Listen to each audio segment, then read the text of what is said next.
Friend, कैसे आप? उम्मीद करता हूँ आप लोग अच्छे होंगे और जहाँ भी होंगे अपनी फैमिली समेत खुश भी होंगे और महफूज भी। स्टूडेंट, पिछले वीडियो में मैंने आप लोगों के लिए जॉइंट्स के क्लासिफिकेशन लेकर आया था, जिसमें मैंने एक क्लासिफिकेशन, एक पार्ट को डिस्कस किया था जिसका नाम था साइन आर्थरोसिस। आई होप वो वीडियो आप लोगों ने देखी होगी। आज जो दूसरा क्लासिफिकेशन है वो है एम्पी आर्थरोसिस, जिसको हम स्लाइटली मूवेबल जॉइंट भी कहते हैं, क्योंकि थोड़ा सा मूवमेंट जिस एरिया पर ये पाया जाता है उसको थोड़ा सा मूवमेंट ये प्रोवाइड करता है। ये वर्टेब्रल कॉलम में पाया जाता है। हमारे पास तकरीबन 33 वर्टेब्रे है और हर वर्टेब्रे के दरमियान एक कार्टिलेज प्रेजेंट होता है। वो कार्टिलेज जो है वो दरअसल एक जॉइंट्स होता है जिसको एम्पी आर्थरोसिस के कैटेगरी में डाला गया है और उसको स्लाइटली मूवेबल जॉइंट कहते हैं, क्योंकि वो थोड़ा सा मोमेंट प्रोवाइड करता है बेंडिंग में। हम आप लोगों ने देखा होगा कि हमारे पास तकरीबन थोरेसिक वर्टेब्रा से नीचे लंबर वर्टेब्रा पाया जाता है, और सारा जब हम बॉडी अपने लेटरली बेंड करते हैं या जो है फॉरवर्ड बेंड करते हैं, बैकवर्ड थोड़ा सा बेंड करते हैं, तो इसकी एक ही जो है वर्टेब्रा है जो है मोमेंट परफॉर्म कर देता है और वो है लंबर वर्टेब्रा। तो उनके दरमियान या सारे वर्टेब्रा के दरमियान जो है इंटरवर्टेब्रल डिस्क पाया जाता है और वो जो है थोड़ा मोमेंट प्रोवाइड करता है। हाँ, सेक्रम के दरमियान, बोन्स के दरमियान नहीं होता और कॉक्सिजियल बोन्स के दरमियान नहीं होता, वो अलग बात है, लेकिन और के दरमियान पाया जाता है। इंटरवर्टेब्रल डिस्क,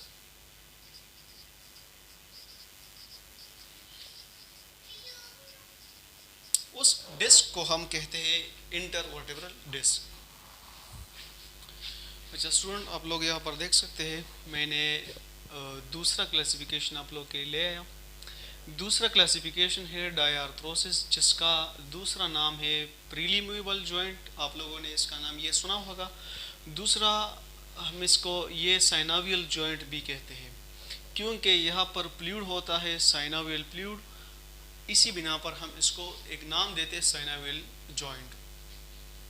मैंने आपको पिछले वीडियो में बताया था कि साइन आर्थरोसिस और इम्पी आर्थरोसिस के अलावा बॉडी में जितने भी जॉइंट्स हैं वो सब डायआर्थरोसिस है या साइनावियल जॉइंट्स है, क्योंकि कहीं ना कहीं इस पर जो है प्ल्यूट्स पाए जाते हैं, और इस प्ल्यूट का काम ये है कि ये दो बोन को आपस में इनके फ्रिक्शन को रेजिस्ट करता है, फ्रिक्शन को रोकता है और फ्रीली जो है वो इनके दरमियान मूवमेंट प्रोवाइड करता है। अच्छा, डायआर्थरोसिस, इनके कुछ करेक्टरिस्टिक है। जिस जॉइंट में करेक्टरिस्टिक पाए जाते हैं तो हम उसको डायआर्थरोसिस के कैटेगरी में डालते हैं। सबसे पहले डायआर्थरोसिस आप लोग यहाँ पर देख सकते हैं, मैंने डायग्राम ड्रा किया है। उसमें साइनावियल कैविटी होगी, दो बोन्स के दरमियान आप लोग देख सकते हैं, एक बोन ये है, दूसरा बोन ये है। इन दोनों के दरमियान यहाँ पर कैविटी मौजूद है। इस कैविटी का नाम है साइनावियल कैविटी, और इस कैविटी में यहाँ पर जितने भी फ्लूइड्स है आप लोग देख सकते हैं, ये सब साइनावियल फ्लूइड कहलाते हैं। आप लोग यहाँ पर देख सकते हैं कि ये दो मेम्ब्रेन्स पाए जाते हैं जिसको हम साइनावियल मेम्ब्रेन कहते हैं। एक का नाम होता है फाइब्रस लेयर,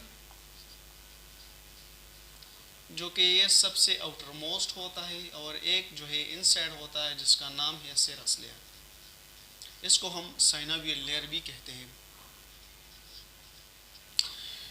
यहाँ पर दोनों के दरमियान, फाइब्रस लेयर और सेरस लेयर के दरमियान एक फ्लूइड फिल्ड बैग मौजूद होता है।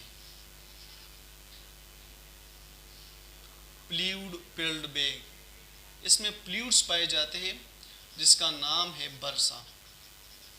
ये फ्लूइड्स दोनों मेम्ब्रेन के दरमियान और इसके साथ साथ इन दोनों मेम्ब्रेन्स को साइनावियल कैविटी इनके साथ जुड़े रखता है और रेजिस्टिविटी को जो है रिमूव करता है, एलिमिनेट करता है, और कुशिंग इफेक्ट जो है वो प्रोवाइड करता है। यहाँ पर आर्टिकुलर कार्टिलेज भी इसका एक कैरेक्टरिस्टिक है। एक बोन्स के एंड में और दूसरे बोन के एंड में एक कार्टिलेज पाया जाता है जिसको आर्टिकुलर कार्टिलेज कहते हैं। इसका काम क्या है? ये दरअसल एक हाइलीन कार्टिलेज है, हाइलीन कार्टिलेज। बोन और कार्टिलेज जब मैं लेक्चर्स लेकर आऊँगा तो आप लोग को वहाँ पर बताऊँगा कि कार्टिलेज कितने कैटेगरी के होते हैं और इसका लोकेशन कहाँ पर होता है और उसका काम क्या होता है। आर्टिकुलर कार्टिलेज का यहाँ पर काम यह होता है कि खुदा न खास्ता अगर यहाँ पर ये फ्लूइड की डिफिशिएंसी हो गई उसमें कमी वाक़ई हुई और इन दो बोन्स को फिर भी आपस में रगड़ने से रोकता है क्योंकि कार्टिलेज सॉफ्ट होता है। अच्छा, तो ये इनके कैरेक्टरिस्टिक है। अच्छा स्टूडेंट, आप लोग यहाँ पर देख सकते हैं कि डायआर्थरोसिस के कुछ टाइप्स है, मैं आप लोग के सामने डिस्कस करता हूँ। एक है प्लेन जॉइंट,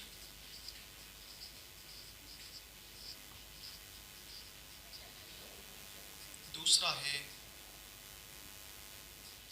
पायोड जॉइंट,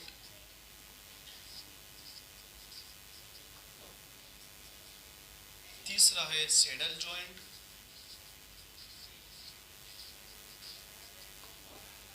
चौथा हमारे पास है हिंज जॉइंट,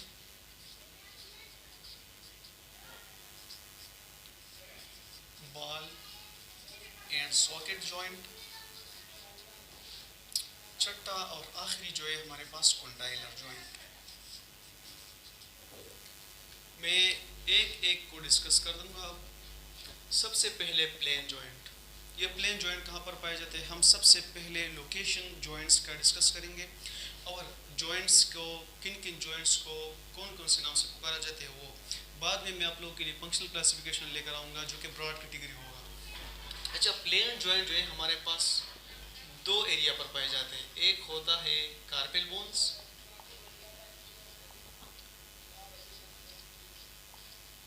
और दूसरा जो है वो है टार्सल बोन्स।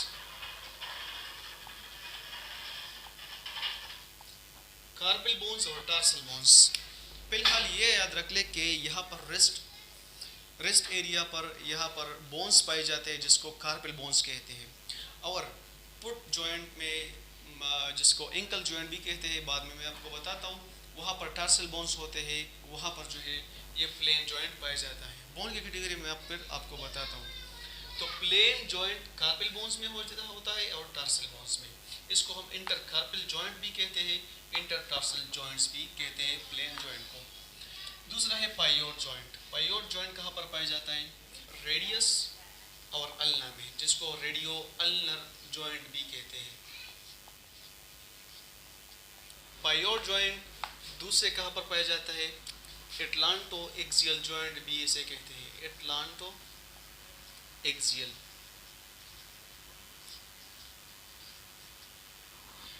अच्छा, रेडियो अल्नर जॉइंट जो है मैंने पिछले वीडियो में सिंडेस्मोसिस में कहा था कि वहाँ पर जो इंट्रोशियस मेम्ब्रेन पाया जाता है उसको सिंडेस्मोसिस भी कहा जाता है, लेकिन फंक्शनली उन्होंने उनको पायोड जॉइंट का नाम भी दिया है जिसको रेडियो अल्नर जॉइंट भी कहते हैं।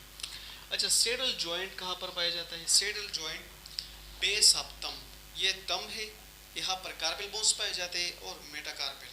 तो कार्पेल मेटाकार्पेल बोन के दरमियान जॉइंट है जिसको हम क्या कहते हैं? सेडल जॉइंट कहते हैं।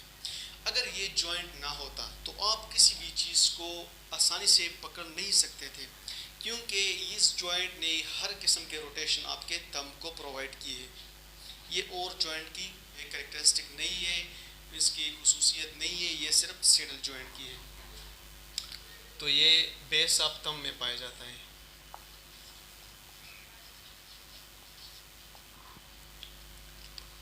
यहाँ पर एक है हिंज जॉइंट। तो हिंज जॉइंट कहाँ पर पाया जाता है? हिंज जॉइंट एल्बो में पाया जाता है, प्लस ये नी जॉइंट में भी पाया जाता है, नी, प्लस ये एंकल में भी पाया जाता है, एंकल जॉइंट।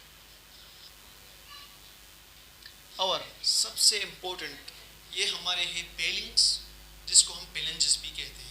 तो उन पेलेंजेस के दरमियान जिसको हम बंद कहते हैं, तकरीबन टोटल जो है 14 पेलिंग्स है, इनके दरमियान भी हिंज जॉइंट पाया जाता है। तो इसको हम कहते हैं इंटर पेलिंग्स जॉइंट। तो इन सारों के दरमियान जो है हिंज जॉइंट पाया जाता है। अब बात करते हैं बॉल एंड सॉकेट जॉइंट की। तो आप लोग इससे तो वाकिफ है दोनों से, लेकिन हिंज जॉइंट में आप लोगों ने पिछले क्लास में पढ़ा था कि ये सिर्फ एल्बो में होता है और नी जॉइंट में होता है, लेकिन नहीं, ये इंटरपेलिंग्स में भी हिंज जॉइंट है और एंकल जॉइंट जो है वो भी हिंज जॉइंट की कैटेगरी में आता है। बॉल एंड सॉकेट जॉइंट, तो बॉल एंड सॉकेट जॉइंट सिर्फ दो जगह पर पाया जाता है जो कि ऑल टाइप रोटेशन मोमेंट जो है उनको प्रोवाइड करते हैं। एक है शोल्डर जॉइंट, दूसरा जो है वो है हिप जॉइंट। सिर्फ ये दो जॉइंट है जिसके बॉल एंड सॉकेट के कैटेगरी में आते हैं।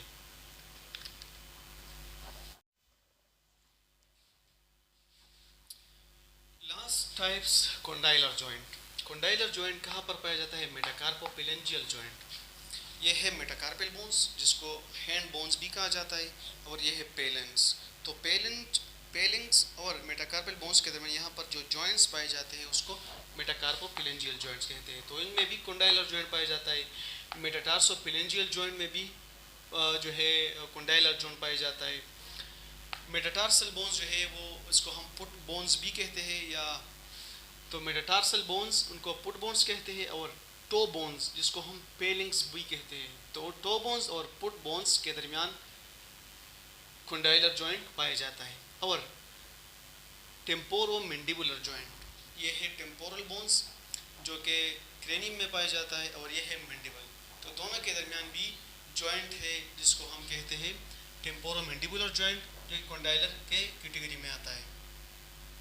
तो स्टूडेंट ये था हमारा structural classification about the synovial joint. आने वाले वीडियो में मैं आप लोग के लिए फंक्शनल क्लासिफिकेशन लेकर आऊँगा जो कि ब्रॉड कैटेगरी होगी, और उन सारों जॉइंट जो कि हमने आज डिस्कस किए उन सब का फंक्शन भी मैं वहाँ पर आप लोग के लिए डिस्कस करूँगा। तो दुआ में याद रखना। चलिए मिलते हैं नेक्स्ट वीडियो में, तब तक के लिए अल्लाह हाफ़िज़।